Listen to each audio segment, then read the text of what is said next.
একবারের কথা, ছোট্ট গ্রাম সুধাপুরে তিল্লা নামের এক বছর বয়সী এক মেয়ে বাস করত। তিল্লা অন্য সবার চেয়ে একটু আলাদা ছিল।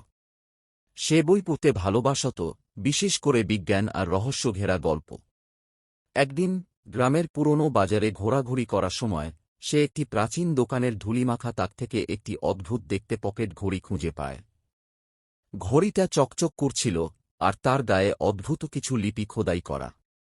দোকানের মালিক বললেন, এই ঘড়ি একসময় একজন বিখ্যাত বিজ্ঞানীর ছিল। এটিতে কিছু রহস্যময় শক্তি রয়েছে, যা কেবল একজন সাহসী মানুষই ব্যবহার করতে পারবে। তিল্লা ঘড়িটি কিনে নেয় এবং সেদিন রাতে যখন সে ঘড়িটি ঘুরিয়ে দেখছিল, তখন হঠাৎ তার সামনে একটি ঘূর্ণি ফটক খুলে যায়। তিল্লা বুঝতে পারে ঘড়িটি দিয়ে সে সময় ভ্রমণ করতে পারে। প্রথমে সে মজা করে ঘড়ির সাহায্যে অতীতে যায়। সে তার গ্রাম ১০০ বছর আগের দেখতে পায়, যেখানে মানুষ মাঠে হাল চাষ করছে, পাথরের মেঠো পথে গাড়ি চলছে, আর শিশুরা বটগাছের নিচে খেলা করছে।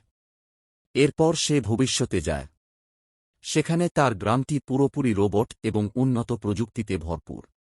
কিন্তু সেখানে মানুষ খুবই ব্যস্ত এবং একাকী।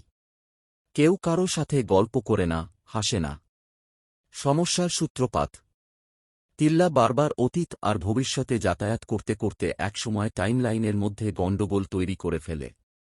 সে খেয়াল করে তার অতীত ভ্রমণের কারণে গ্রামের এক গুরুত্বপূর্ণ ঐতিহাসিক ঘটনা বদলে গেছে, যা ভবিষ্যতে বিশাল প্রভাব ফেলতে পারে। তার গ্রাম অদ্ভুতভাবে ধ্বংসের দিকে এগিয়ে যাচ্ছে।